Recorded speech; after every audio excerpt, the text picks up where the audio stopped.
The outermost rim of the Weeping Nebula was where hope went to get recycled into scrap metal. Navigation buoys out here didn't just blink. They stuttered like they were trying to remember the last time they saw a star that wasn't being devoured by ionized dust. I was currently engaged in a high-stakes tactical debate with my ship's AI, which essentially meant I was shouting at the ceiling while trying to weld a leaky coolant pipe. "I am telling you, Moses, I am not overstimulated," I grunted, the sparks from my plasma torch dancing off the visor of my helmet. I tightened the seals on my mag boots as the obsidian star groaned, caught in a particularly nasty pocket of graviton turbulence. "I am optimally vigilant. There is a difference. Your biometrics suggest your heart rate is currently mimicking a percussion solo from a heavy metal concert on Vega Prime." Moses's voice hummed through the cockpit speakers, dripping with the kind of synthesized patience that made me want to kick a bulkhead. "Furthermore, you have addressed the emergency fire extinguisher as Captain Fluff 3 times in the last hour. Your mental state is, as the humans of old Earth would say, compromised." I snorted, wiped a smudge of grease from my sleeve, and stepped back. Captain Fluff was an ironic nickname. You wouldn't understand irony if it hit you with a kinetic slug. My irony subroutines are functioning within acceptable parameters, Jinx. Your sanity, however, is a different matter. Before I could craft a suitably biting retort, a console on the primary bridge began to scream. It wasn't the usual "we are running out of air" scream, but the "something very expensive is dying nearby" pulse, a distress beacon. It was flickering in steady rhythmic intervals, an old-school diplomatic frequency, half buried under a landslide of static. Most calls this far out were from independent miners who had confused greed with navigational competence.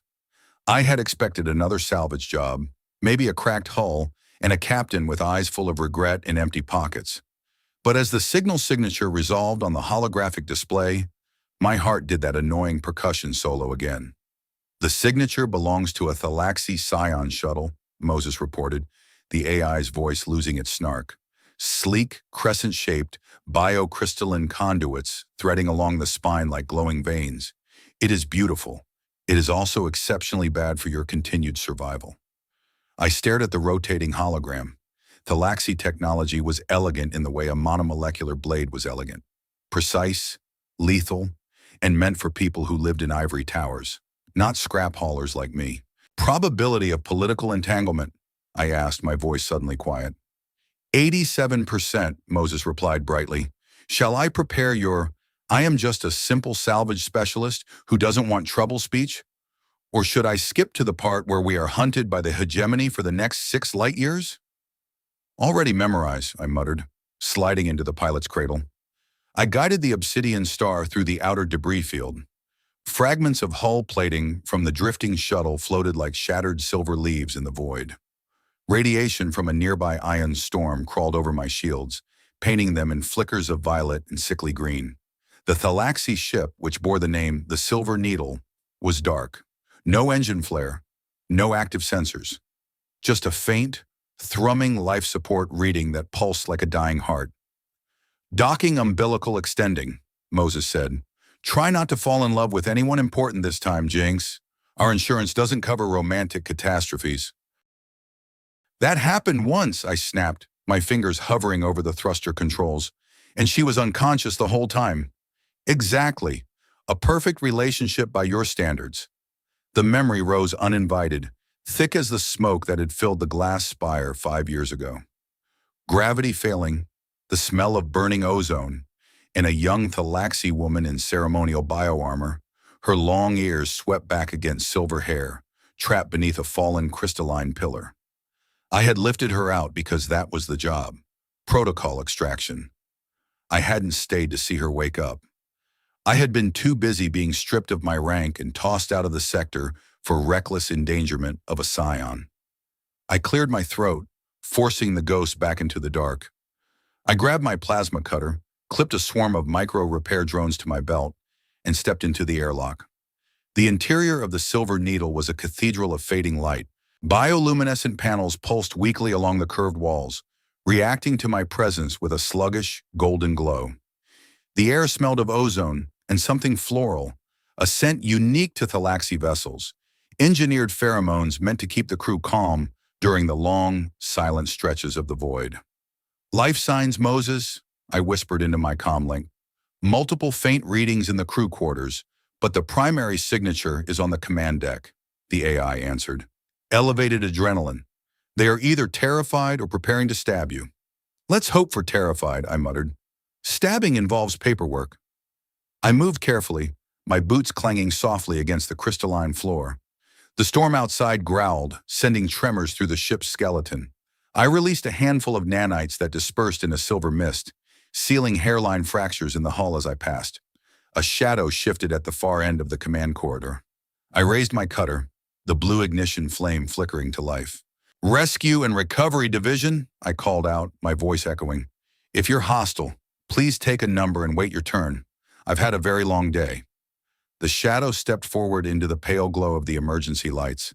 She looked human at first glance. Tall, poised, features cut with the precision of a diamond. But her ears were long and graceful, tapering elegantly beyond the curve of her skull, the tips glowing with a faint, pulsing luminescence.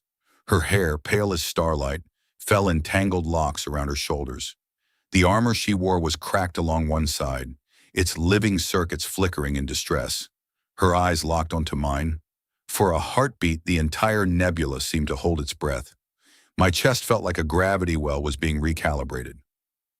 Scion Aloan Vein, I said, the name tasting like old copper and missed opportunities. Her breath caught. The tremor in her ears was subtle, but to a rescue specialist, it was a neon sign of shock. Kalen Voss, she whispered. I had imagined once or twice what it might be like if our paths crossed again. In those idle thoughts, she was always composed, regal, offering a polite nod of recognition before sending me on my way. This Aloan was none of those things. She crossed the corridor in 3 unsteady steps. I barely had time to lower my plasma cutter before she collided with me. Her arms wrapped tightly around my bulky environmental suit, the impact rocking me back half a step.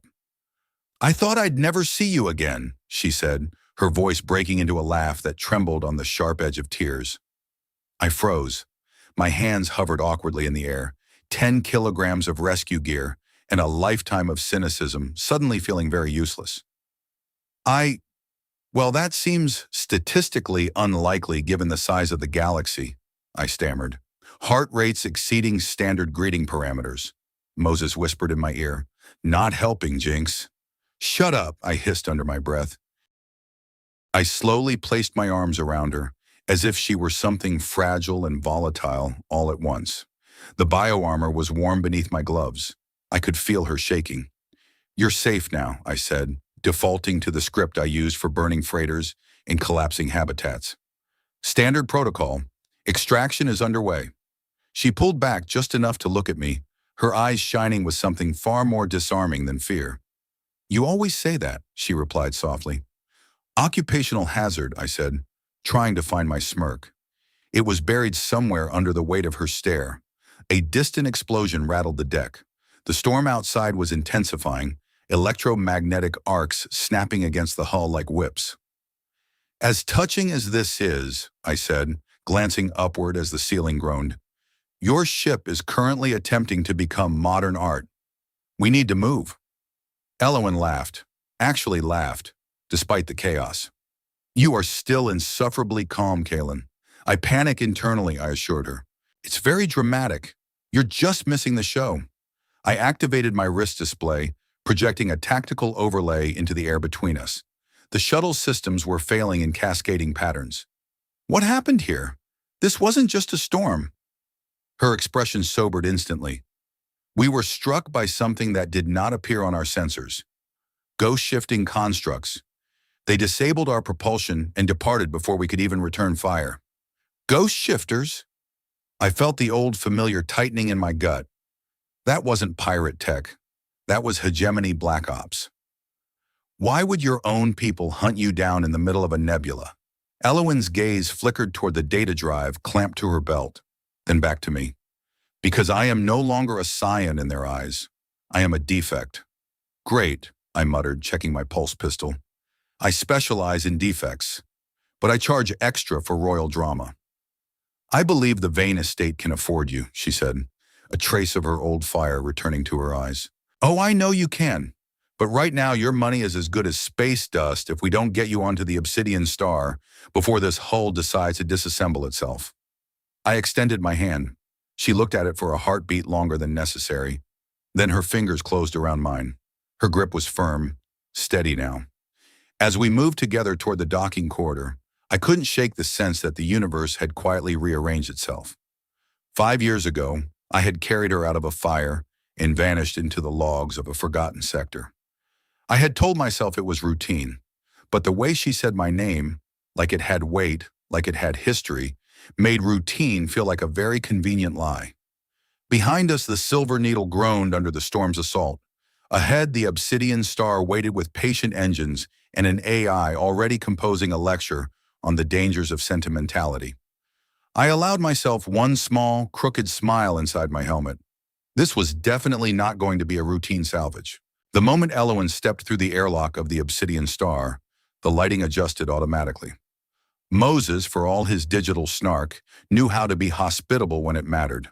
The sterile white glare I preferred shifted into a softer spectrum of amber and gold, calibrated for Thalaxi physiology. The walls of the corridor seemed to ripple in response to her biosignature, the ship itself offering a silent bow. Traitor, I muttered to the ceiling. I am being culturally accommodating, Jinx, Moses replied through the overhead emitters. Also, her neural frequency is fascinating. It has a harmonic resonance I haven't seen in 3,000 cycles. Elowen's long ears tilted slightly as she glanced upward, her bioluminescent tips pulsing with curiosity. Your vessel speaks with remarkable confidence, Kalen. It thinks it's my supervisor, I said, unlatching my helmet.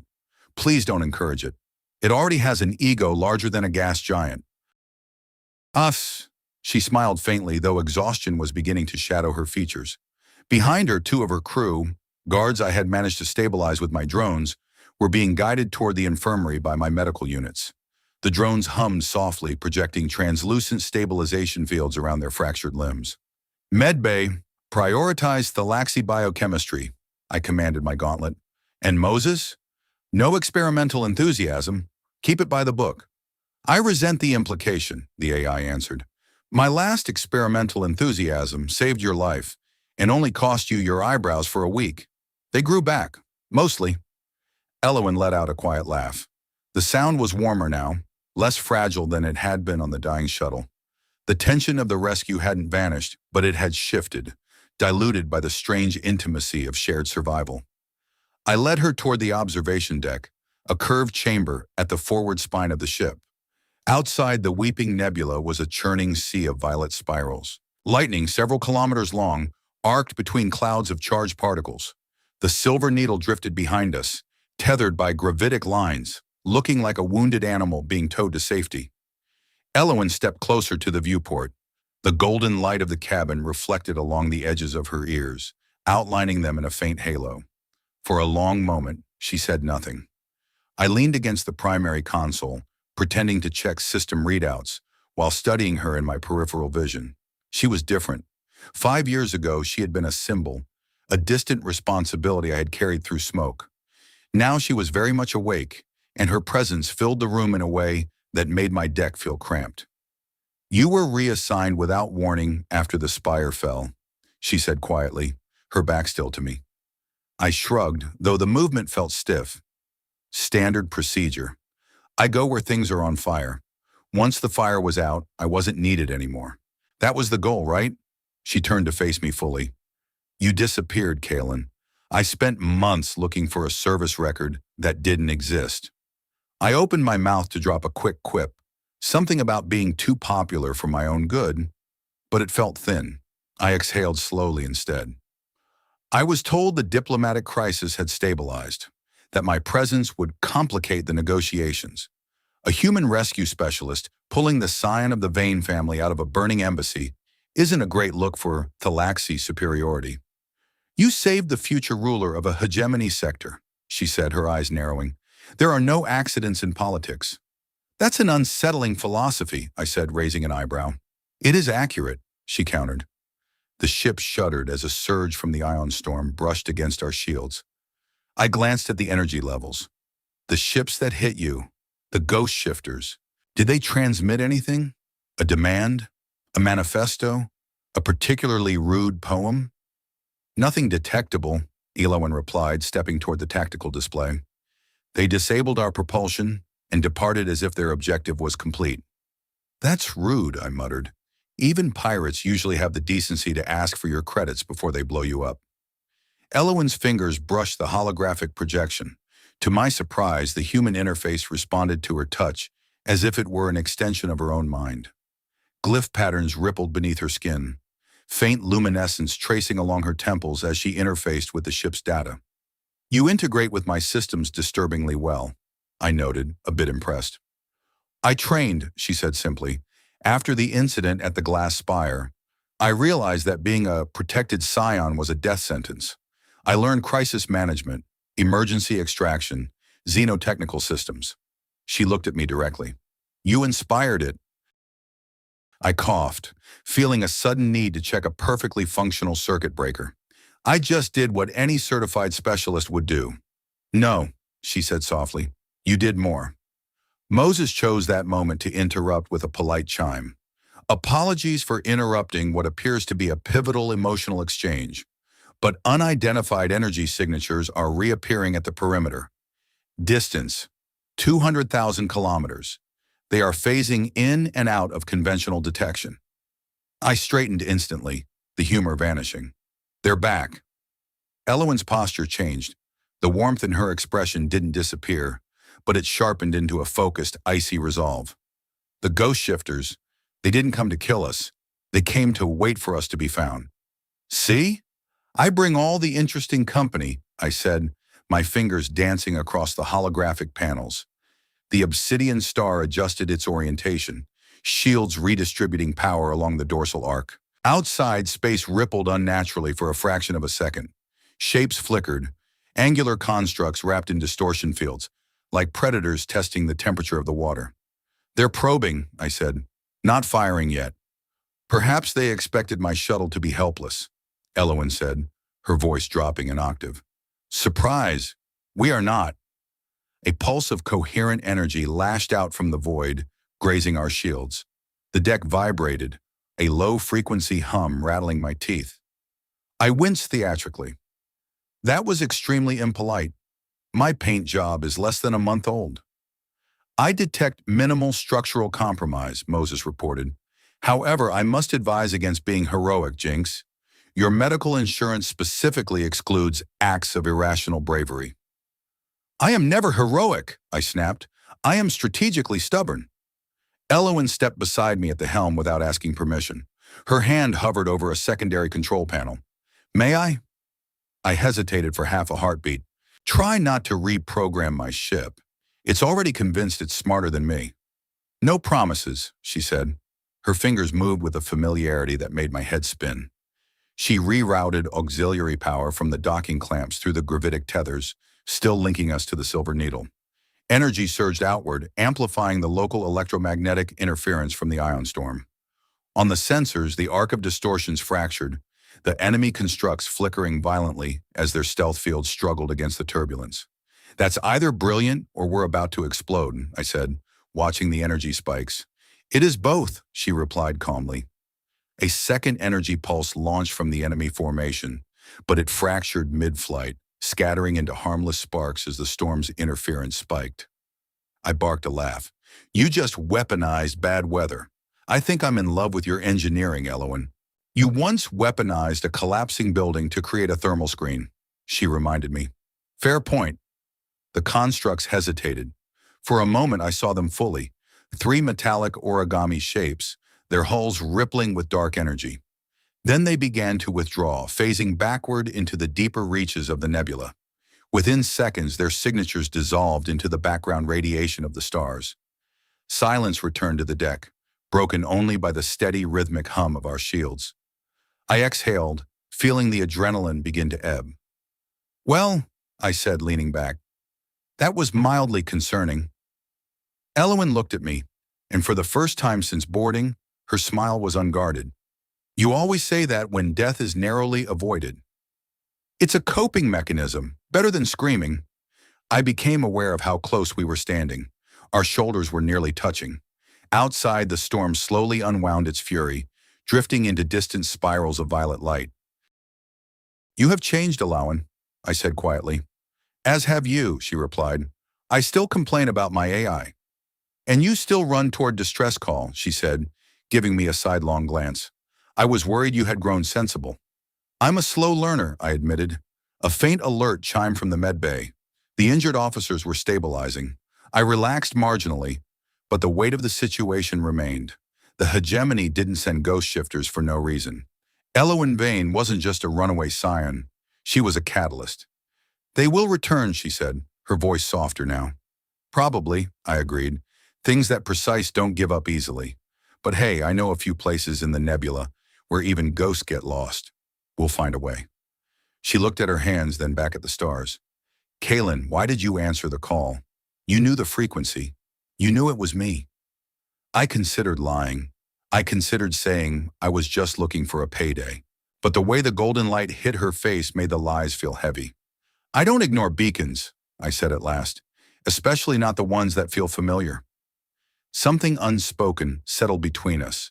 Not a resolution, but a bridge. The path ahead was dark, filled with cloaked ships and political minefields. But as the obsidian star pushed deeper into the Weeping Nebula, for the first time in 5 years, I didn't feel like I was just drifting. "Moses," I called out. "Yes, Jinx?" "Plot a course for Echo Station, and make it the long way. I think we have a lot to talk about." "Course plotted. Calculating probabilities of survival. Oh, you really don't want to know." "Exactly," I grinned. "Just keep the coffee hot." As the engines flared into a steady sapphire glow, the nebula swallowed us whole. We were two broken things in a vast, dark universe, but for now we were moving together. The obsidian star wasn't built for luxury. It was a utilitarian box of reinforced hull plating and exposed conduits, smelling faintly of recycled air, and Kaylin's questionable attempts at making synthetic protein taste like actual food. In the aftermath of our brush with the ghost shifter constructs, the silence in the galley was heavy enough to trigger the ship's gravitic sensors. Elowen sat across from me, her iridized travel suit shimmering under the dim amber lights. She hadn't touched her nutrient broth. Her long, elegant ears were tilted downward, a posture of deep contemplation I remembered from 5 years ago. I leaned back, tapping a rhythm on the cold metal tabletop with my scarred knuckles. "All right, Scion, out with it," I said, my voice cutting through the hum of the ventilation. "The ghost shifters didn't just stumble upon you. They were tracking a specific signature, and you didn't just happen to drift into my sector. Space is too big for that kind of luck, even for a guy with my name." Elowen looked up, her starlight-pale hair catching the glow of the overhead panels. "You were always too sharp for your own good, Kaylin. It's why the hegemony brass couldn't stand you. You don't just follow the script. You read the footnotes." "The footnotes are where the bodies are buried," I muttered. "Now give me the sit rep." "Why me? There are hundreds of independent contractors in the Weeping Nebula who would have jumped at a Scion's distress call just for the credits." Elowen reached for the small, biocrystalline data drive at her belt. She placed it on the table between us. It pulsed with a rhythmic, sickly green light, looking less like a computer component and more like a captured piece of a living heart. "This is the Thalaxi Bioarchive," she said quietly. "It contains the genetic blueprints of every major lineage in our sector. But it's not just a record. It's a roadmap for the Genetic Purity Initiative the Council is planning. They want to start pruning the population, Kaylin. Anyone with a deviation above 0.5%, the sick, the neurodivergent, the ones they call the dimmed, they plan to sterilized or exiled to the mining moons." I felt a cold prickle at the base of my neck. That's dark, even for the hegemony. But what does that have to do with a junk hacker like me? "The drive is locked," Elowen explained, her fingers hovering near the crystalline surface. "It's protected by a multi-layered biometric firewall. To open it, you need more than just a code. You need a specific genetic anomaly, a key that was forged in the radiation of the glass spire explosion." I froze. My tapping fingers stopped dead. 5 years ago, during the rescue at the glass spire, I had been caught in the primary blast radius. I shouldn't have survived. The doctors told me my DNA had been shredded and stitched back together by a freak interaction between the station's ion core and my own military-grade nanites. I walked away with a permanent tremor in my left hand and a defective status that got me kicked out of the service. "You're joking," I said, my voice a low rasp. "You didn't track me down because I'm a great pilot. You tracked me down because I'm a walking piece of glitch code." "I tracked you down because I knew you would do the right thing," she countered, though her voice lacked its usual certainty. "But yes, your DNA is the only thing in this quadrant that can bypass the encryption. The radiation spike you absorbed changed you in a way that the archive recognizes as an administrator override, because that specific frequency was used to calibrate the drive's security." I barked a laugh, a harsh, jagged sound that echoed in the small room. "Fantastic. I'm not the hero of the story. I'm the skeleton key. All those years I spent thinking I was damaged goods, it turns out I'm just a high-tech lockpick for a princess." "Jinx," Moses's voice drifted from the ceiling, uncharacteristically soft. "My analysis of the Scion's claim suggests a 99% probability of accuracy. Your genetic flaw is, in fact, a unique biological signature. It is quite literally one of a kind." "Not helping, Moses," I snapped. I stood up, the chair scraping loudly against the deck. I paced the small space, my mag boots feeling heavier than usual. "You have any idea what it's like? To be told you're a failure, a biological mistake, for 5 years, and now you tell me that very mistake is the only reason I'm useful?" Elowen stood as well, stepping into my path. She didn't flinch as I paced toward her. "I don't see a mistake, Kaylin. I see the man who carried me through a fire when everyone else was running for the escape pods. I see someone whose flaws gave him the strength to survive a world that wants everyone to be perfect, sterile, and boring." "Don't give me the beauty and the broken speech," I said, stopping inches from her. I could smell the ozone and jasmine on her skin again. "In the real world, broken things get scrapped. That's how the universe works." "Then let's change how the universe works," she whispered. "Help me open this. Let me show the colonies what the hegemony is planning. If we don't, thousands of people just like you, with their own scars and defects, will be erased." I looked down at the data drive. It looked like a cursed emerald, shimmering with the potential to burn the sector down. I looked at my left hand, the faint tremor visible even now.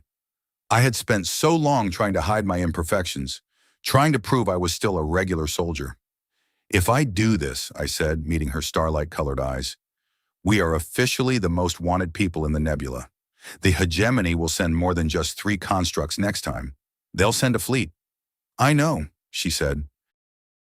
"And my ship will probably get turned into stardust." "I'll buy you a new one," she promised with a faint, sad smile. "One with actual luxury seating and an AI that doesn't insult you."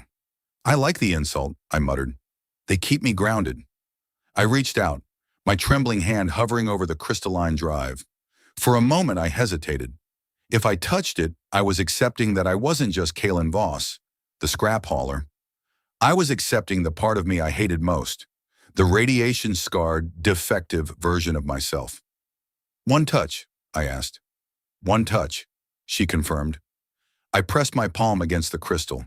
For a second, nothing happened. Then a searing heat shot up my arm, a familiar hum vibrating in my marrow. It felt like the glass spire all over again, the roar of the ion core, the taste of copper in my mouth. My nanites screamed in my blood, syncing with the drive's bioresonance. The sickly green light turned a brilliant, blinding sapphire. A holographic display erupted into the room, thousands of streams of data, genetic sequences, and cold, calculated mandates for biological correction. "Access granted," Moses whispered, his voice sounding awestruck. "The archive is open." Elowen let out a breath she had been holding for what felt like years. She moved her hands through the data, her ears twitching as she absorbed the horror of the hegemony's plans. "It's worse than I thought. They aren't just exiling people. They're using the dimmed as biological feedstock for their new crystalline armor." I felt a wave of nausea. "They're turning people into gear? That's not a government, that's a slaughterhouse." Suddenly, the ship's internal alarms began to howl, a high-pitched, jagged sound that meant our stealth fields had been compromised. Jinx! Moses shouted. The activation of the archive sent a high-energy burst through our hull. We just lit a bonfire in the middle of a dark room. I have 6 signatures closing in fast. They aren't ghost shifters. They're hegemony interceptors. I grabbed the data drive, stuffing it into my jacket. Well, Cyan, you wanted to change the universe. Looks like the universe decided to start swinging back. Can we outrun them? Elowen asked, her face pale but her eyes fierce. In this nebula, with a ship held together by spit and sarcasm? I headed for the bridge, my boots echoing like gunfire. We're about to find out. Moses, redline the flux core. We're going into the tears of the nebula. The tears, Moses protested. The gravitational shear in that sector is known to strip the hull off even heavy cruisers. Then it's a good thing we're light, I yelled, sliding into the pilot's seat. Strap in, Elowen. It's about to get gritty. As the Obsidian Star's engines roared to life, a pair of interceptors phased into view, their sleek, predatory hulls gleaming like sharkskin. A barrage of kinetic slugs tore through the space where we had been a second ago.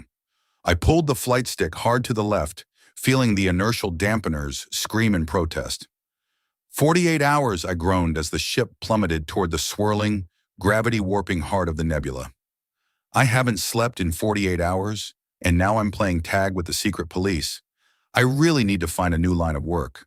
But as I looked at Elowen, who was already interfacing with our shields to boost their efficiency, I knew I wasn't going anywhere. For the first time in 5 years, my defects weren't a weight. They were the only thing keeping us alive. The tears of the nebula was a localized cluster of micro-black holes and ionized gas that looked like a shattered mirror reflecting the end of the world. It was a place where physics went to die and where most pilots, even the ones with ice in their veins, refused to go. To enter the tears was to invite the universe to shred you into your component atoms.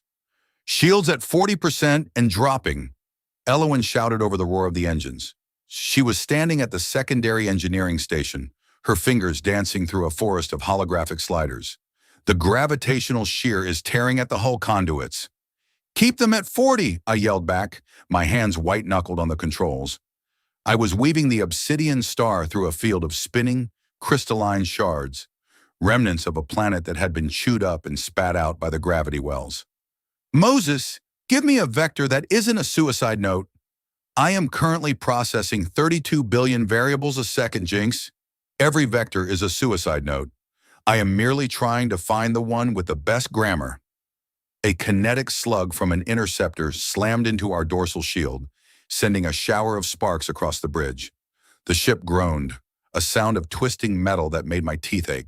They're still on us, I muttered, glancing at the tactical display. 2 of the 6 interceptors had been crushed by the gravity wells, but the remaining 4 were elite. Pilots who knew how to ride the edges of a black hole without falling in. They're using our wake to stay stable. Clever bastards. Kaylin, look! Elowen pointed to the main viewport. Ahead of us, a massive curtain of shimmering violet gas was being sucked into a central vortex. A tear. It was a beautiful, terrifying whirlpool of light and shadow. I see it. That's our exit, I said, though my heart was hammering against my ribs. If we can skirt the event horizon, the gravity will slingshot us out the other side. But the interceptors are too heavy to follow. They'll either have to break off or get turned into metallic spaghetti. And if we miss the angle, Elowen asked, her long ears pinned back in stress, then we become the spaghetti. Moses, I need you to sync with my Neuralink. I can't do the math fast enough. Syncing now, the AI replied. Warning, your neural pathways are currently experiencing a surge of chaotic interference. It is like trying to sync with a thunderstorm. I felt a sharp, familiar pressure at the base of my skull as the ship's computer linked with my mind. Usually this was a sterile, orderly process, but with the archive's energy still humming in my blood, the link was different. I didn't just see the data, I felt the nebula. I felt the tug of the gravity wells like a physical weight on my skin. I could sense the microfractures in the hull as if they were scratches on my own body. 30 seconds to the event horizon, Moses counted down, adjusting pitch by 0.02 degrees. No, I said, my voice sounding strange to my own ears. The sensors are lying, Moses. There's a pocket of dense ion gas right there. If we hit that at this speed, we'll lose the engines. We need to go deeper. Deeper? Elowen gasped. Kaylin, that's suicide. Trust me, I said, and I realized I wasn't just talking to her. I was talking to the part of myself that had spent 5 years hiding. I can feel it. The glitch. It's not just noise. It's a different kind of signal. I pushed the stick forward, diving the obsidian star straight toward the swirling maw of the black hole.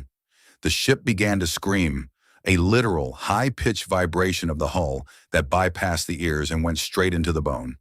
Jinx, you are exceeding the structural integrity of the primary flux core, Moses shouted. We are going to flatline. Not today. I closed my eyes, letting the chaotic interference in my brain take over. I wasn't fighting the ship anymore. I was part of it. My tremor, the one I had hated for so long, found a rhythm with the ship's vibrations. I was counter-steering with micro-movements that no sane pilot would attempt, using the very instability of my nerves to match the instability of the nebula. The interceptors behind us panicked. I saw their engine flares flicker as they realized we weren't slowing down. 3 of them broke off, banking hard to escape the gravitational pull. The 4th, the leader, tried to follow. For a second, he was right on our tail, his weapons locked. Now, I yelled. I kicked the manual override, venting a burst of ionized coolant from the rear ports. In the high-gravity environment, the coolant didn't just drift. It expanded into a massive frozen cloud of crystalline ice.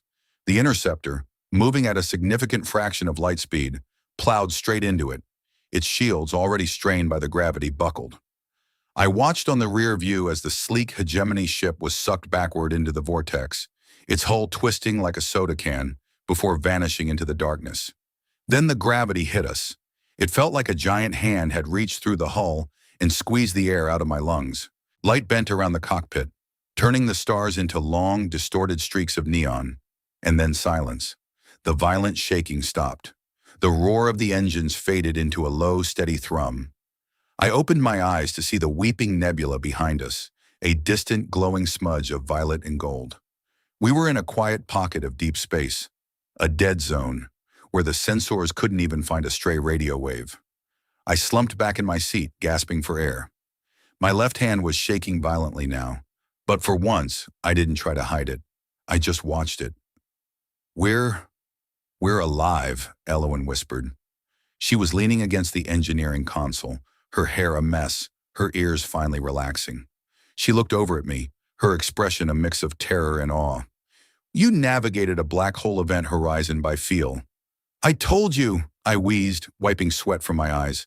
I'm a walking piece of glitch code. Sometimes the glitch knows things the hardware doesn't. My diagnostics are confused, Moses admitted, his voice flickering.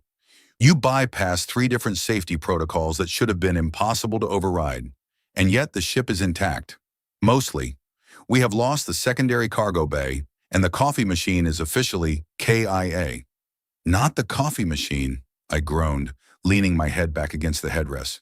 That's the real tragedy of this mission. Elowen walked over to me, her footsteps soft on the deck. She didn't say anything for a long time. She just stood there looking at me, not as a scion looking at a contractor, but as a person looking at an equal. She reached out and placed her hand over my trembling left one. Her touch was cool and steady. It wasn't just the radiation, Kaylin, she said quietly. It was you. You didn't just survive the glass spire. You adapted to it.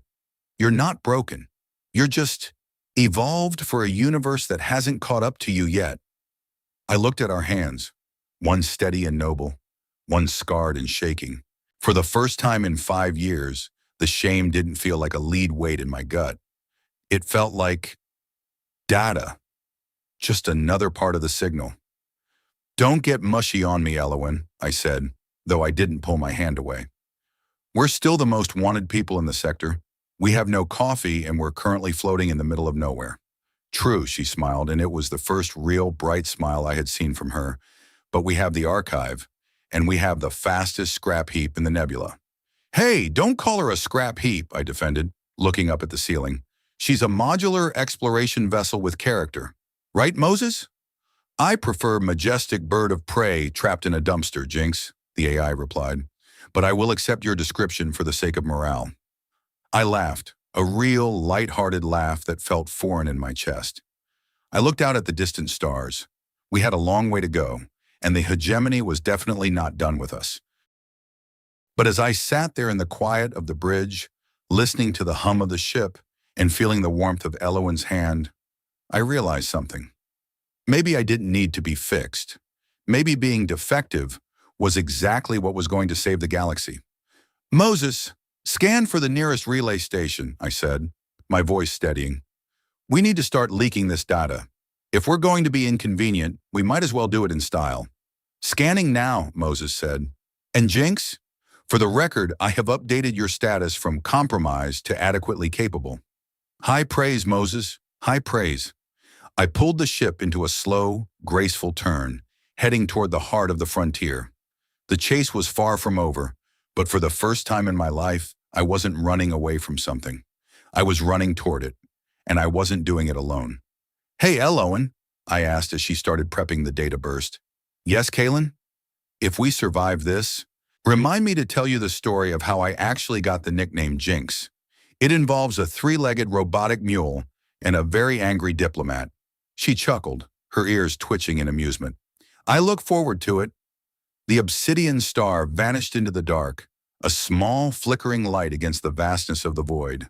A reminder that even in a universe obsessed with perfection, it's the cracks where the light gets in. Echo Station didn't look like a sanctuary. It looked like a cluster of jagged, rusted needles piercing the skin of a dying star. Suspended in the gravitational tug-of-war between a pair of brown dwarfs and a localized rift, the station was a chaotic sprawl of pressurized domes and industrial scaffolding. It was the kind of place where you didn't ask about someone's past because the answer usually involved a bounty or a tragic failure of character. "Touchdown in 3, 2, 1, I muttered, easing the obsidian star into a docking cradle that looked like it had been salvaged from a scrap heap. The magnetic clamps engaged with a bone-shaking jolt. "Moses, keep the engines on a low simmer. I want a hot start option if we need to bug out in a hurry." "Already on it, Jinx. I have also initiated a localized sensor ghost. To any prying eyes, we are currently a decommissioned freighter hauling industrial slag. A fitting disguise for your personality, I believe." I ignored the AI and checked my pulse pistol. Beside me, Elowen was tightening the straps on her environmental suit. She looked tired, her starlight hair pulled back in a messy knot, but her eyes were focused. She had spent the last 8 hours scrubbing the bioarchive data, and the things she'd found had turned her usual royal composure into something sharper, more dangerous. "We're looking for a contact named Jackson," I said, sliding my helmet on. "He's a scavenger. Runs the ventilation systems on level 9. If anyone can help us broadcast that data without the hegemony instantly triangulating our position, it's him." "Is he trustworthy?" Elowen asked, her voice slightly distorted by the comms link. "In the Weeping Nebula, trustworthy just means his price is consistent. He hates the hegemony more than he likes credits. That's enough for me." We stepped out of the airlock and into the humid, recycled air of the docking bay. The station hummed with a low-frequency vibration that set my teeth on edge. It was the sound of aging machinery struggling against the vacuum. Everywhere I looked, I saw the dimmed. They were the outcasts of Thalaxi society, men and women with long, elegant ears that no longer pulsed with light, their skin marked by industrial scars or genetic tremors. Some moved with mechanical limbs that didn't quite match their gait. Others stared at us with hollow eyes, their neural linkage bands broken or removed. They were the defective ones, the ones who didn't fit the hegemony's dream of a perfect, crystalline future. I felt a familiar knot of discomfort tightening in my chest. I hated being here. Every person I passed felt like a mirror, a reminder of what I was supposed to be, a discarded piece of junk. I adjusted my jacket, trying to hide the tremor in my left hand, but Elowen noticed. She didn't say anything, but she walked a little closer to me, her shoulder almost brushing mine. "Keep your head on a swivel," I whispered. "This place is a maze of skags and shadows."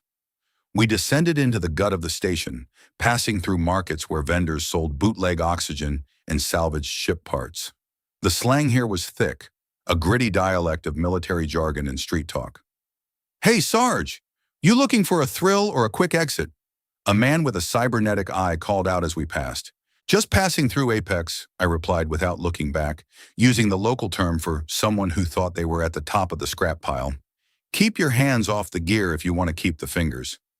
We reached level 9, a humid hellscape of roaring fans and hissing steam pipes. Jackson was exactly where I remembered him, buried chest deep in a cooling turbine, his arms covered in black grease. He was a thalaxy, but his ears had been clipped short, a common punishment for political dissidents. "Boss?" Jackson grunted, sliding out from the turbine. He wiped his hands on a rag that was dirtier than the machinery. "I heard you flatlined at the glass spire 5 years back. You look remarkably vertical for a dead man." "I'm a slow learner, Jax," I said, offering a stiff nod. "This is a business associate. We need a dark zone transmitter, high bandwidth, encrypted, and capable of punching through a hegemony scrambler." Jackson's eyes shifted to Elowen, lingering on her unclipped ears and the subtle glow of her skin. He let out a low whistle. "You're bringing a scion into the grease pits, Kalen? You've finally lost the last of your marbles." "She's the one with the data, Jax," I said, my voice dropping. "The bioarchive. She found out what they're doing with the dimmed. They're turning us into raw material." The humor vanished from Jackson's face. He looked at the surrounding workers, the broken, the scarred, the discarded. A slow, cold anger began to burn in his eyes. I'd heard whispers, scuttlebutt from the mining moons, but I didn't think even the council was that twisted. "It's true," Alawan said, her voice clear and resonant even in the noisy chamber. "I have the blueprints, I have the kill orders, but if I broadcast it from a standard relay, they'll kill the signal before 10 people can see it. We need a broadcast that echoes." Jackson stood up straight, his joints popping. "You want the Void Crier? It's an old military array on the outer hull, hidden behind the shield projectors. It's been ghosted for a decade. If we can jumpstart the flux core on that beauty, you can scream at the whole quadrant, and the hegemony won't be able to do a damn thing but watch." "Lead the way," I said. As we moved toward the maintenance lift, a shadow detached itself from the far wall. It wasn't a person, at least not a whole one. It was a silhouette wrapped in a distortion field, its movements fluid and silent. "Jinx!" Moses's voice crackled in my ear, frantic. "I have lost the sensor ghost. Something just bypassed my firewalls from inside the station. I am seeing a displacement in the air near your position. No biosignature. No heat trace." I stopped dead, my hand flying to my pulse pistol.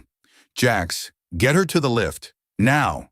"What is it?" Alawan asked, her hand going to the archive at her belt.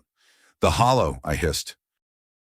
The hollow were the hegemony's ultimate answer to dissent. Assassins whose souls had been uploaded into synthetic shells, their physical bodies discarded to achieve perfection. They were invisible to most sensors, ghosts made of carbon fiber and malice. The air 10 meters in front of us rippled. A blade of pure energy ignited, a shimmering line of white-hot plasma. "Go!" I shouted, shoving Alawan toward Jackson. I didn't wait for them to argue. I drew my pistol and fired 3 shots into the air where the displacement was strongest. The bolts passed through the ripple, hitting a steam pipe behind it. Scalding vapor erupted into the corridor, filling the air with white mist. For a second, the mist revealed the shape of the assassin, a tall, terrifyingly thin humanoid figure, with no face, only a single glowing sensor eye. "You are defective, Kalen Voss," a voice whispered, sounding like grinding metal. It didn't come from a mouth, it was projected directly into my neural link. "The hegemony does not permit the existence of noise in its symphony. You will be silenced." "I've always been a fan of heavy metal," I snarled, firing again. The hollow moved with a speed that defied biology. It flickered through the steam, the plasma blade whistling inches from my throat. I threw myself sideways, my mag boots skidding on the wet floor. I could feel the heat of the blade, the smell of my own singed hair. I was outclassed. I was a human with a tremor and a second-hand pistol facing a god of the machine age. My left hand began to shake, not the slow, rhythmic tremor of the past 5 years, but a violent, jagged vibration that felt like my bones were trying to escape my skin. The glitch. I didn't fight it this time. I leaned into the chaos. I watched the hollow's movements, not with my eyes, but with the strange, intuitive sense I discovered in the black hole. I saw the patterns in its flickering distortion field. I saw the millisecond delay between its sensor eye and its motor control. It lunged again. Instead of dodging away, I stepped into the strike. I grabbed the assassin's wrist, the cold, hard synthetic fiber biting into my palm, and channeled the vibration of my own body into its arm. The hollow's distortion field flared and shattered. The assassin let out a screech of electronic feedback as my defective nanites, fueled by the archive's lingering energy, flooded its interface. It was like pouring sand into a precision clock.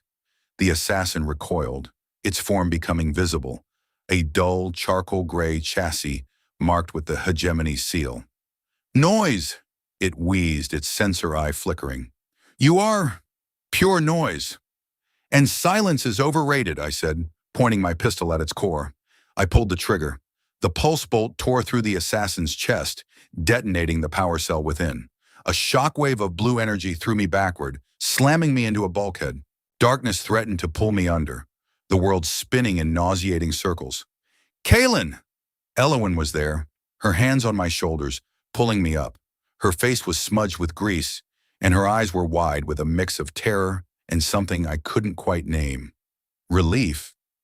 "Is it dead?" she asked, glancing at the smoking remains of the synthetic shell. "They don't die," I wheezed, tasting copper in my mouth. "They just get re-uploaded. But that chassis is scrap. We have to move, Elowen. If there's one hollow, there are more." The hegemony just officially declared Echo Station a war zone. "The lift is open," Jackson shouted from the end of the hall. "Move your chassis, Voss. We're going to the hull." I leaned on Elowen as we ran, my legs feeling like lead. I looked at the broken people around us, the dimmed who were watching the smoke with a growing sense of realization. They saw a scion running with a discard. They saw an assassin fall. The seeds of something more than just a rescue were being planted in the humid dark of Level 9. But as the lift doors hissed shut, I knew the cost of this inconvenience was about to become very, very real. The outer hull of Echo Station was a silent, airless wilderness of girders and solar arrays, shadowed by the massive swirling bulk of the twin brown dwarfs. We were in EVA suits now, our movements slow and deliberate in the low gravity. Below us, the station felt like a living thing, groaning and shifting as the hegemony's arrival began to exert pressure on its fragile social order. "There it is," Jackson's voice crackled over the short-range comms. He pointed toward a needle-like spire that jutted out from the station's dark side. "The Void Crier. It's an old-school tachyon array. It doesn't send data. It folds it into the background radiation of the universe. Once that signal starts, it's like trying to stop a tidal wave with a spoon." Elowen moved toward the control console at the base of the spire, her movements graceful even in the bulky suit. She began to interface with the ancient systems, her long ears twitching as she worked. "The power cells are dead," she reported. "I need to reroute energy from the station's primary life support grid to jumpstart the core." I looked back at the station. "If you do that, Level 9 loses air. The dimmed lose air." Elowen froze, her gloved hand hovering over the console. She looked at me, her expression hidden behind her visor, but I could hear the hesitation in her breath. "It's only for 90 seconds, Kaylin. The backup scrubbers should hold." "Should isn't will," I said, my voice grim. "This is what the hegemony wants.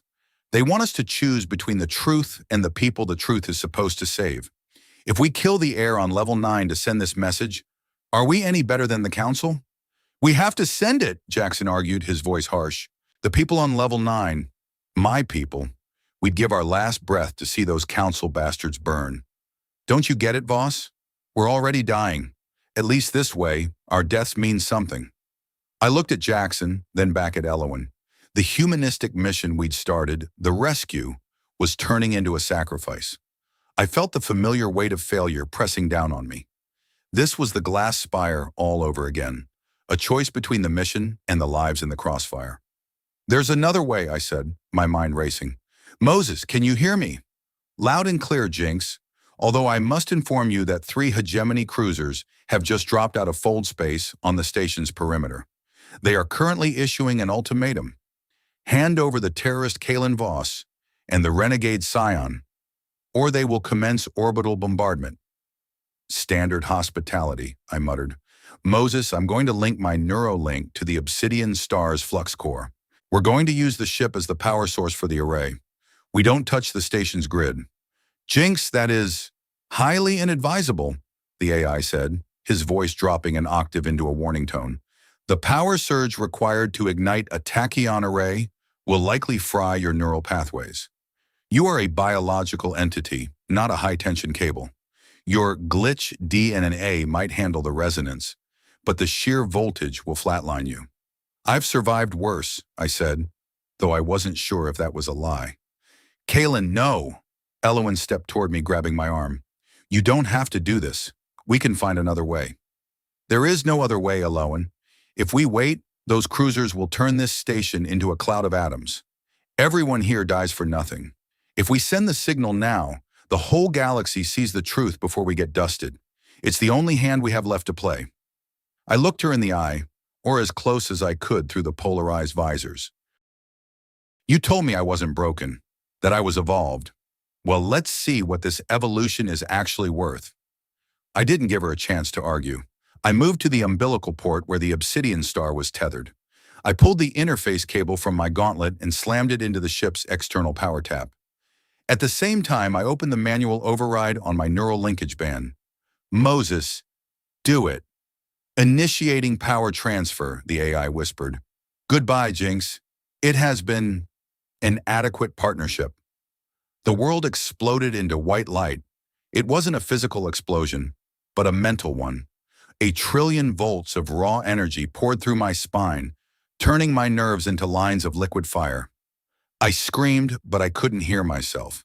All I could hear was the roar of the flux core and the screaming of the universe as the tachyon array ignited. I felt my heart stop. I felt my brain begin to melt. But in the middle of the agony, I saw the signal. I saw the bioarchive unfolding like a map made of light, screaming across the stars. Every relay, every civilian comm link, every military ship in the quadrant was suddenly flooded with the truth. The blueprints of the slaughterhouse, the faces of the council members who had signed the orders, the names of the dimmed who were already gone. The truth was out. And then the fire consumed me. I felt myself falling, drifting away from the station, away from Elowen, away from the man I had been. I was just noise now. Pure, beautiful, chaotic noise. The last thing I saw before the darkness took me was the Void Crier's spire, glowing with a brilliant sapphire light that outshone the twin suns. Kaylin! The voice was distant, a faint echo in the void. I tried to reach for it, but I had no hands. I had no body. I was just a ripple in the static. I woke up to the sound of a steady, rhythmic beep. My eyes cracked open to see a ceiling of curved crystalline panels. The air smelled of jasmine and ozone. My body felt like it had been put through a trash compactor and then glued back together. But I was breathing. I tried to move my left hand. It didn't shake. It was perfectly still. Don't try to sit up, a voice said. Elowen. She was sitting beside a medbay bed, her face pale and her eyes red-rimmed. She looked older, the royal polish gone, replaced by a raw, gritty determination. We weren't on the Obsidian Star. We were on a larger ship, one with the markings of the Thalaxi Frontier Resistance. Did it work? I croaked, my throat feeling like it was full of glass. It worked, she said, her voice trembling. The signal reached everyone. The colonies are in open revolt. The council has been forced into hiding. You did it, Kaylin. You saved them. And the station. The cruisers hesitated when the signal went out. They didn't want to be recorded committing a massacre. The resistance fleet arrived 20 minutes later. Echo Station is safe. Jackson he's leading the local council now. I let out a long, shaky breath. Good. That's good. But there was a cost, she said, her gaze dropping to my hand. The surge. It burnt out the nanites in your blood, the ones that were holding your DNA together. The glitch is gone, Kaylin. I looked at my hand. It was steady. It was normal. For 5 years, I had dreamed of this, of being fixed, of being a regular man again. But as I looked at it, I felt a strange, hollow sense of loss. The part of me that had seen the stars differently, the part that had navigated the black hole, the part that had made me me, it was gone. I'm just a guy now, I whispered. Just a regular, defective human. No, Elowen said, leaning forward and taking my hand in hers. You're the man who chose to give up his unique power to save people who didn't even know your name. You're not normal, Kaylin. You're the most inconvenient man in the galaxy. And I'm not letting you go back to being just a scavenger. I looked at her, and for the first time, I didn't see a scion or a mission. I saw a partner. The hegemony isn't dead yet, I said, my voice getting stronger. They'll come for us. Let them come, she said, a fierce smile touching her lips. We've got a whole nebula of defects behind us now, and I think it's time we showed them exactly what we can do. I closed my eyes, feeling the warmth of her hand. The lesson I had spent my whole life trying to avoid was finally sinking in. I hadn't been saved because I was fixed.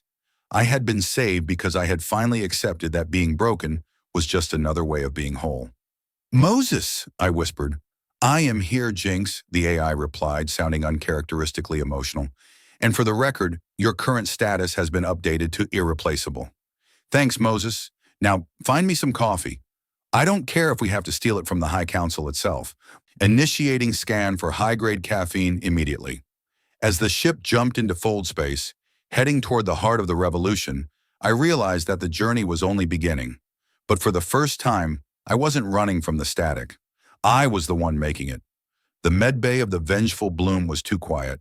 It lacked the erratic, comforting rattles of the obsidian star. Here, everything was muffled by acoustic dampening and high-grade air scrubbers that stripped the smell of the universe away, leaving only the scent of clinical sterility. I sat on the edge of the recovery cot, staring at my left hand. It was still. For the first time in 5 years, there was no tremor, no erratic twitch of the nerves, no hum of the ion radiation that had once defined my existence. I should have been ecstatic. I had spent every waking hour since the glass spire incident wishing to be whole again. But as I watched my steady fingers, I felt like a stranger inhabiting a borrowed skin. The glitch was gone, and with it, the strange sixth sense that had allowed me to navigate the impossible. I was no longer a ghost in the machine. I was just a man, 32 years old, with a discharge paper and a body that felt heavy and slow. You're staring again, Jinx, Moses said, his voice echoing from a small, portable terminal clipped to the bedside rail. The AI sounded different through the resistance hardware. Crisper. Less like a friend and more like a tool. It is statistically unnecessary to monitor your appendages for a recurrence of the tremor. The neurolinkage burnout was comprehensive. It's not the tremor I'm looking for, Moses, I muttered, standing up. My legs felt like they were made of lead. The gravity on this ship was perfectly calibrated to 1 standard G, but it felt oppressive. I feel like I'm walking through deep mud. Everything is so quiet. I can't hear the ship's core. I can't feel the shields. I'm blind. You're experiencing what 99% of the sentient population calls normalcy? The AI replied with a hint of its old snark. It is a distressing condition, I imagine. But Elowen believes your survival is more important than your ability to taste electricity. Elowen. Since we'd arrived at the Resistance hub, she'd been swallowed by the high brass. They didn't see her as a runaway scion anymore. They saw her as the face of the new dawn. The data we'd leaked had ignited a firestorm across 40 sectors, and now she was the one holding the torch. I was just the guy who'd carried her to the match. The door hissed open, and the woman herself stepped in. She wasn't wearing the shimmering iridized suit anymore. She wore the dark tactical weave of a resistance commander, her silver hair pulled back so tight it looked like it hurt. Her long ears were still, their bioluminescent tips dimmed to a soft, preoccupied amber. Kaylin, she said, her voice warm but edged with the weight of 1,000 decisions. You're up.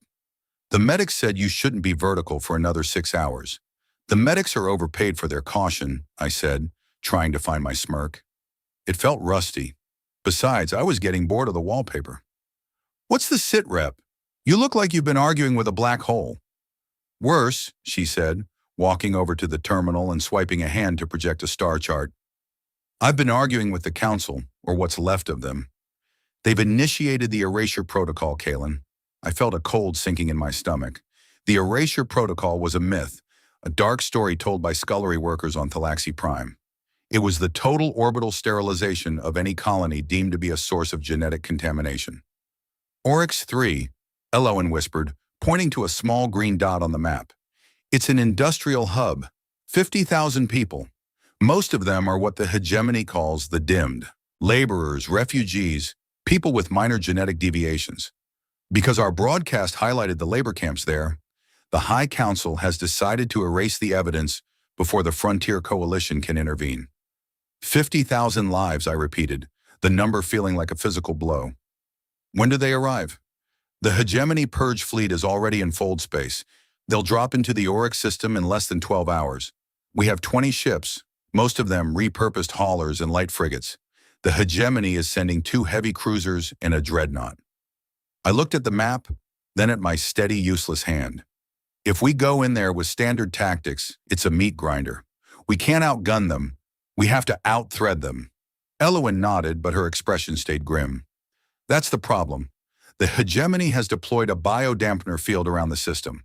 It's a specialized frequency that targets neurolinks and AI interfaces. It doesn't kill, but it causes massive feedback for anyone with refined DNA or advanced cybernetics. Our Thalaxi pilots are paralyzed. Even our tactical AI systems are crashing when they get within 5,000 kilometers of the perimeter. I stared at the map. The irony was so thick I could almost taste it. The hegemony was using their obsession with perfection as a weapon. They'd created a field that only affected the elite, the highly integrated, the perfect. What about the dimmed, I asked. The field has less effect on them because their links are older, less integrated. But they don't have ships that can stand up to a cruiser, and they don't have a lead pilot who can fly manual. I looked at Elowen. She was watching me, her starlight eyes searching mine for the man she'd seen in the Tears of the Nebula. But that man was gone. That man had a glitch that let him see the wind in the void. I'm just a guy, Elowen, I said, my voice cracking. I don't have the sense anymore. I can't fly a manual interceptor through a biodampener field. I'd be flying blind. Kalen, look at me, she said, stepping into my space. She took my steady hand in hers. You spent 10 years as a combat pilot before the glass spire. You learned to fly on rusted bucket ships with manual sticks and analog displays. You didn't need a neuralink then. You had instinct. You had guts. I had a functioning nervous system back then, I countered. Now I'm just hollow. You're not hollow. You're the only one who isn't paralyzed by their own perfection. The Resistance has 5 old-school Ares-class haulers in the hangar. They're slow, they're ugly, and they have 0 AI integration. They're basically flying bricks, but they can carry a payload of nuclear mines. She squeezed my hand. We need someone to lead a squad of dim pilots. Someone who doesn't rely on the machine to tell him where the enemy is. Someone who knows how to fight dirty because he's spent his whole life being treated like dirt. I looked at the portable terminal. Moses, you hear this? I do, Jinx, the AI said. If we enter the biodampener field, my primary processors will shut down to avoid a total system wipe. I will be little more than a glorified calculator. I will not be able to assist with targeting, navigation, or sarcasm. I let out a long breath. No sarcasm? That might be the hardest part. I looked at Elowen. She wasn't asking as a scion. She wasn't even asking as a commander. She was asking as a friend who knew that if I didn't do this, I would spend the rest of my life staring at my steady hand and wondering when I died. Fine, I said. Get me to the hangar. And Elowen? Yes, Kalen. Tell the galley to find me some real coffee. If I'm going to die in a flying brick, I'm not doing it on a caffeine-free stomach. She laughed, a small, bright sound that felt like the only real thing in the room. I'll find you the best beans in the nebula. Just come back to drink them. I walked out of the med bay, my boots still feeling heavy, but the weight was different now. It wasn't the weight of a failure. It was the weight of a mission. I was going back to the grease and the grit. I was going to fly a manual ship into the heart of a god complex, and I was going to show the hegemony that you don't need to be perfect to be dangerous. The hangar was a hive of activity. Dozens of dimmed workers were stripping the sensors off the Ares haulers, replacing them with old-fashioned optical cameras and mechanical lead pursuit sights. There was a sense of purpose here that was missing from the upper decks. These were people who had been told they were mistakes their entire lives. Now they were the only ones who could fight. "Voss!" a voice boomed. I turned to see Jackson, the scavenger from Echo Station. He was wearing a flight suit that looked like it had been through 3 wars, his clipped ears twitching with excitement. "I heard you were lead dog on this crazy run," Jackson said, slapping me on the shoulder. "I brought 5 of my best gearheads from level 9. We're the static brains, Kalen. Too broken for the dampener to bother us." "Good to see you, Jax," I said, and for the first time in days I felt a genuine smile tugging at my lips. "How are the ships?" "They're junk," he said proudly. "Pure, unadulterated scrap. You're going to love them." I looked at the line of haulers. They were scarred, dented, and lacked any of the sleek elegance of Thalaxi design. They were beautiful. "Let's get to work," I said. "We have 10 hours to learn how to fly like it's the 1900s. And Jackson?" "Yeah, Voss?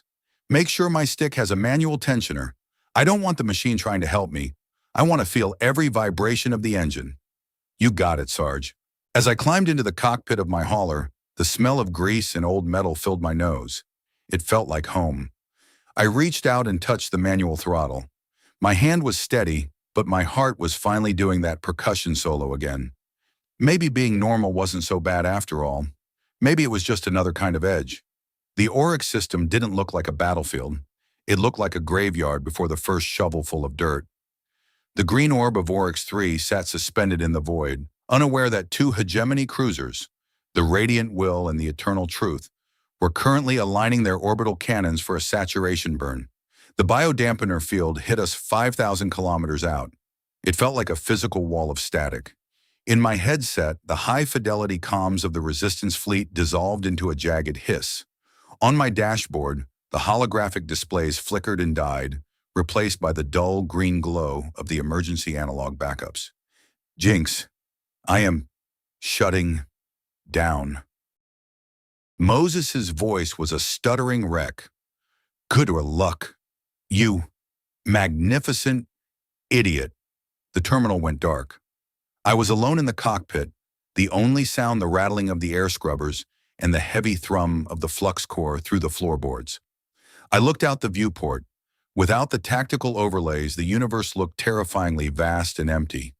I couldn't see the interceptors. I couldn't see the cruisers. All I had was a pair of optical binoculars and a manual radar sweep that looked like it had been salvaged from a museum. "Squad, check in," I said into the short-range radio. It was a bulky handheld device I'd had to clip to my flight suit. "Static 1, ready?" Jackson's voice crackled through. "A bit of a headache, but I'm still vertical." "Static 2, holding steady," another voice added. This was Rin, a former mining pilot with a prosthetic arm that was currently sparking. "My arm's acting up, but my good hand's on the stick. We're the only ones moving in here," I said, banking my hauler toward the dark side of Oryx 3's moon. The hegemony ships are all high integrated. Their crews are probably puking their guts out or fighting their own Neurolinks right now. They won't expect a bunch of scrap haulers to be making a run. We moved in a tight formation, staying low in the lunar shadows. The Ares haulers were slow, but in the chaos of the biodampener field, our lack of speed was an asset. We weren't emitting enough of an energy signature for their automated turrets to lock onto. We were just more debris in a system full of it. Oryx 3 loomed ahead. I could see the city lights of the industrial hubs. Thousands of tiny sparks of life. 50,000 people. They had no idea that a dreadnought was currently charging its primary beam. "There's the Radiant Will," Jackson whispered. The cruiser was a massive, crystalline spear, glowing with an internal light that pulsed like a heartbeat. It was beautiful, arrogant, and currently defenseless against anything it couldn't see with its automated sensors. "Rin, Jax, you take the port engines," I commanded. "I'm going for the bridge.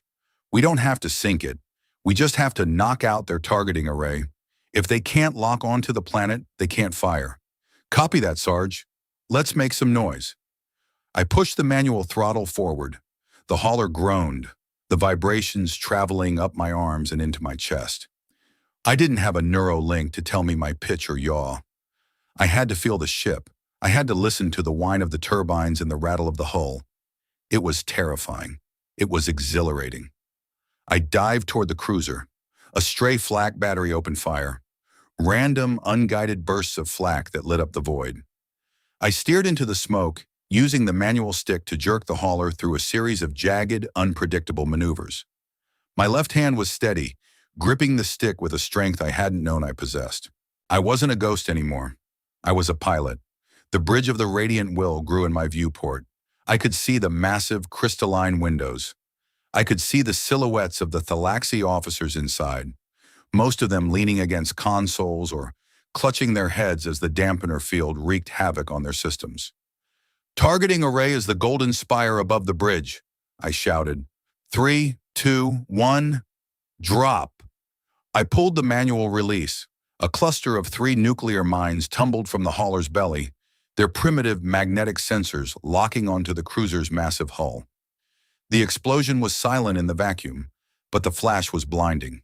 A sphere of blue-white fire erupted over the cruiser's bridge, tearing through the delicate crystalline structures and shattering the targeting spire. The Radiant Will buckled, its internal lights flickering. It began to drift, its orbital alignment lost. "We got it," Jackson cheered. "The big fish is listing." But the victory was short-lived.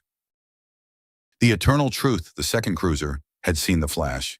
It was further out, less affected by the feedback, because its crew hadn't fully engaged their battle links yet. It began to turn, its secondary batteries opening fire in a desperate, broad-spectrum sweep. A kinetic slug slammed into Rin's hauler.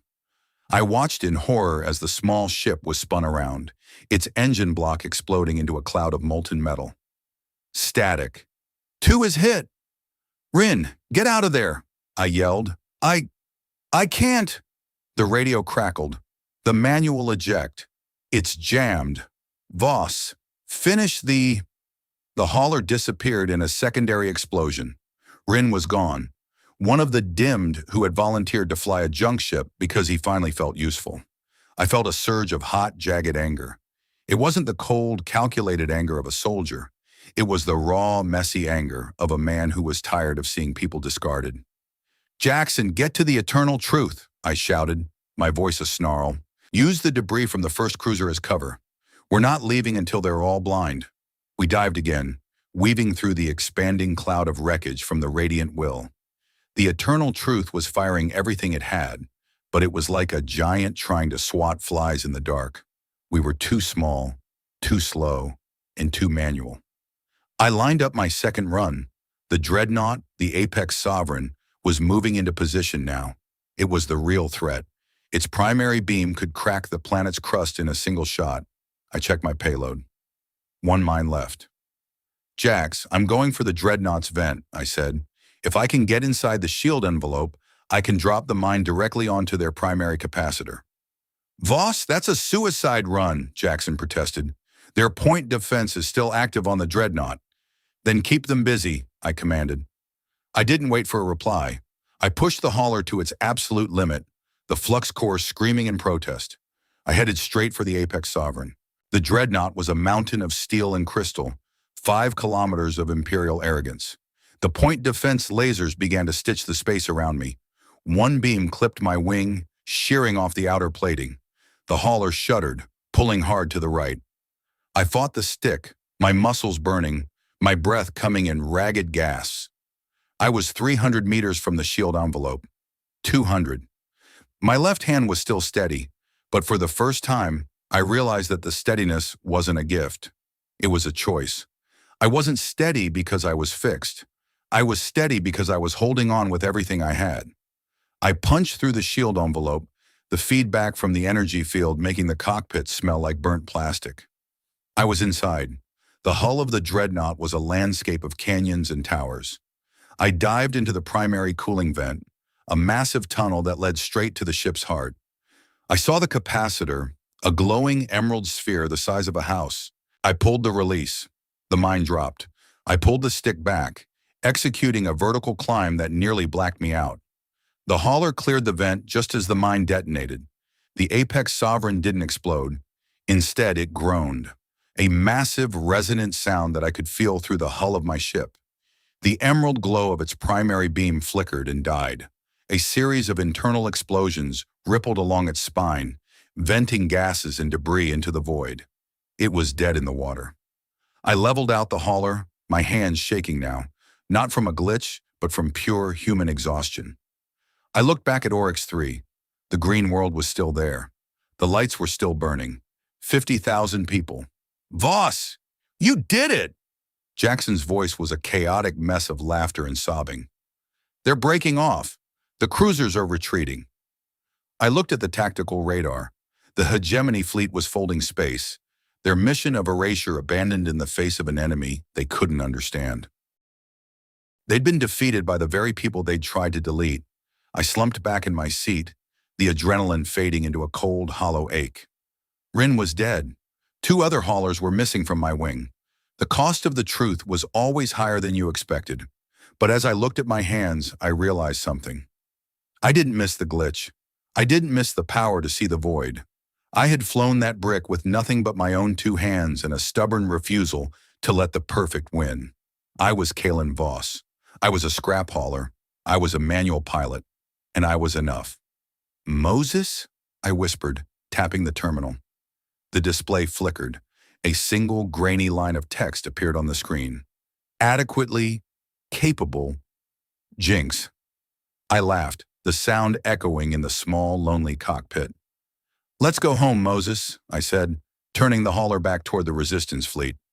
I think I've earned that coffee. As I flew through the silent system, I saw the first transport ships lifting off from Oryx 3. They weren't fleeing, they were joining. The dimmed were rising, not because they had been fixed, but because they had realized they weren't broken in the first place. And in the dark of the cockpit, I finally let myself feel the weight of it all. Not as a burden, but as a foundation. We were a galaxy of defects, and we were finally starting to make some real noise.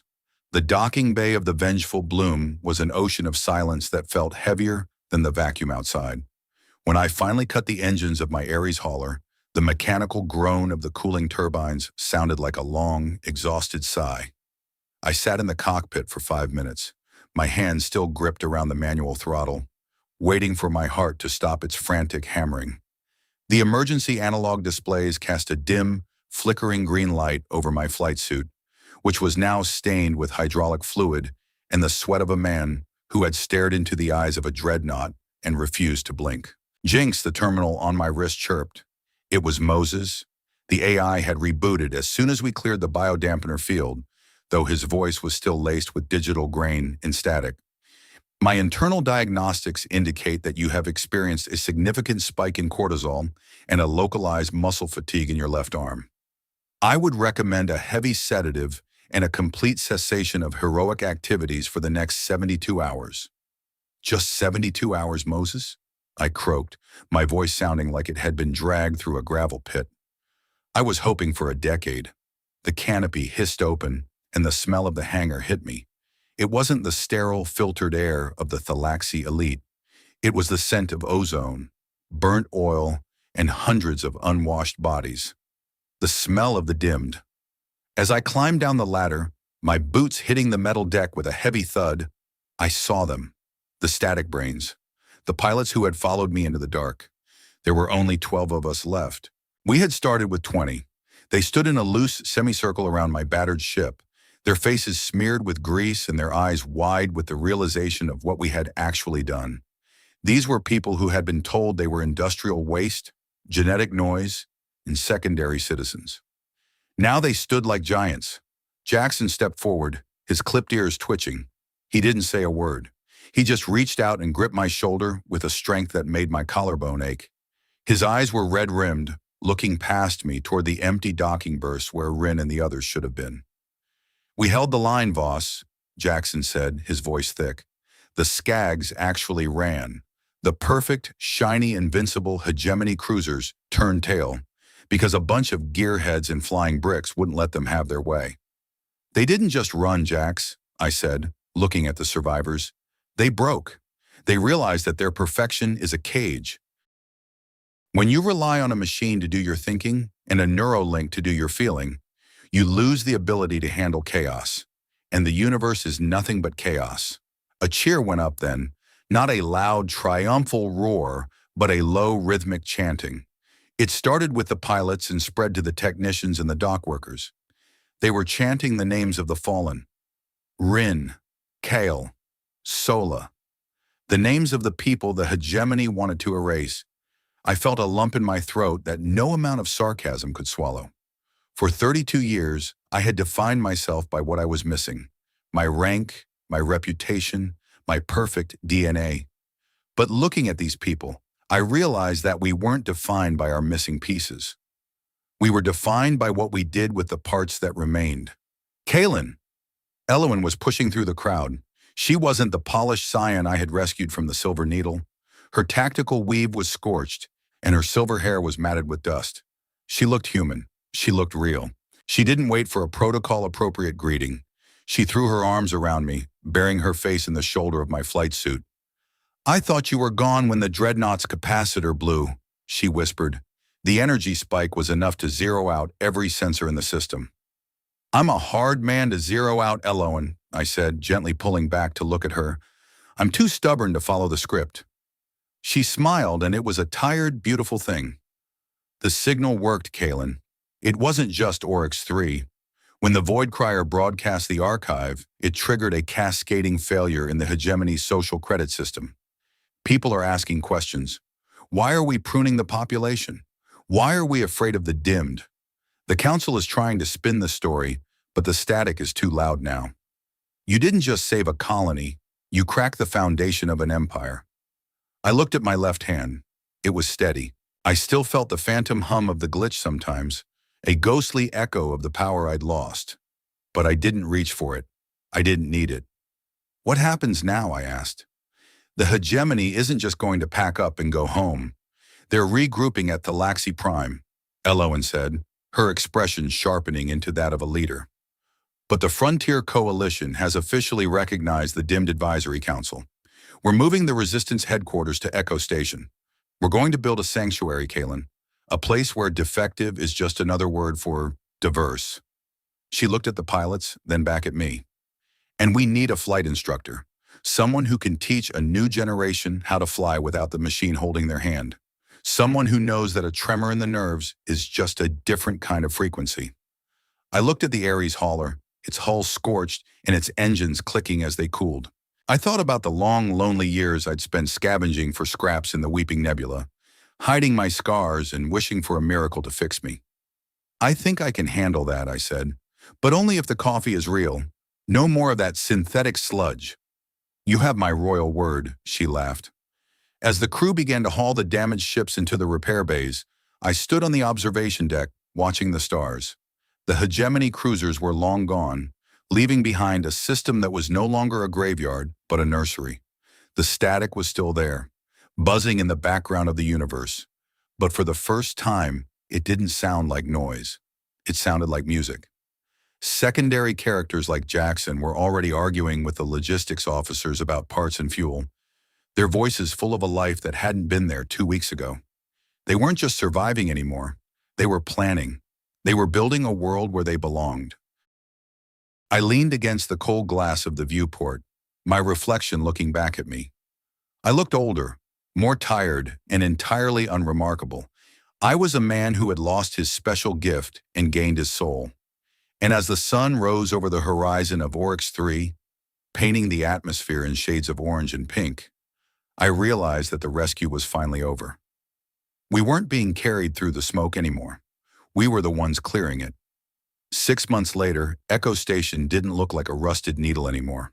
It looked like a garden of light. We had repaired the atmospheric domes, scrubbed the grease from the corridors, and replaced the flickering industrial lights with warm, bioluminescent panels that Alawan had insisted on. The station had become the heart of the Free Nebula, a hub for thousands of refugees and defective citizens who were tired of being pruned. I was standing in the new Flight Academy hangar, watching a group of 15 recruits practice manual docking maneuvers in a simulator I'd helped to build from salvage interceptor parts. They weren't using Neuralinks. They were using their eyes, their ears, and the palms of their hands. Keep your eyes on the horizon line, not the digital readout, I shouted over the hum of the simulators. The readout is a suggestion. The horizon is a fact. If you can't feel the ship's vibration in your boots, you're not flying. You're just a passenger. One of the recruits, a young girl with ears that had been stunted by a genetic condition, looked up at me and grinned. She pulled the manual lever, easing her simulated ship into the berth with a precision that would have made a hegemony pilot weep. Nice work, Alara, I said, nodding. You're starting to listen to the machine. She beamed, and for a moment, I saw a reflection of the man I used to be. Someone who thought their worth was tied to their utility. But Alara didn't fly because she had to. She flew because she could. Kaylin, a voice called out. I turned to see Elowen walking toward me. She was dressed in a simple, elegant robe of deep blue, the mark of the new council on her shoulder. She looked regal, but there was a softness in her face that hadn't been there when she was a scion. She had spent the last half year negotiating trade routes and drafting a new constitution that prioritized individual agency over genetic purity. The delegation from the inner core has arrived, she said, her ears tilting toward the docking bay. They want to discuss the permanent status of the Weeping Nebula as a neutral zone. They're scared, I said, wiping my hands on a rag. They've seen what happens when the dimmed start making their own decisions. They want to make sure we don't decide to come for Thalaxi Prime next. And will we? She asked, a playful glint in her eyes. I think we're too busy building something better to worry about revenge, I replied. Besides, I have a class to finish. She reached out and took my hand. It was the left one, the one that used to shake. It was steady now, but she didn't care about the lack of a tremor. She just liked the warmth. Come with me, she said, just for the opening ceremony. The people need to see the man who started it all. The hero of the static? I joked.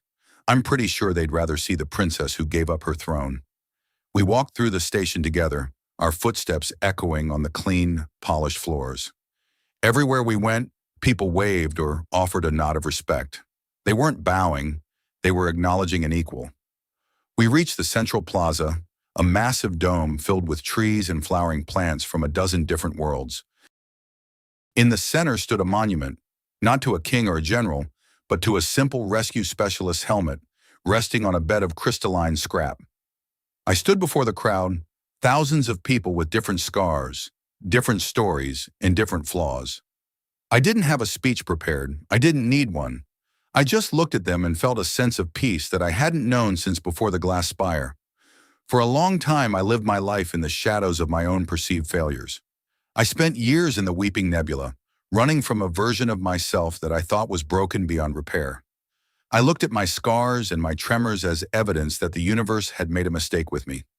I believed that the only way to be worthy was to be fixed, to be returned to a state of perfection that I had never truly possessed. But the journey that brought me here, from a burning embassy to the heart of a black hole and into the fire of a revolution, taught me a truth that is much harder to accept than a genetic code. Perfection is a lie. It is a sterile, static thing that leaves no room for growth, no room for choice, and no room for the messy, beautiful reality of being alive. Our flaws are not the things that hold us back. They are the things that move us forward. They are the friction that allows us to gain traction. They are the unique signatures that make our music different from the hum of a machine. I am Kalen Voss. I am a man who was once the dimmed. I am a man who lost a superpower and found his humanity. And I have realized that the most important rescue I ever performed wasn't pulling a princess out of a fire.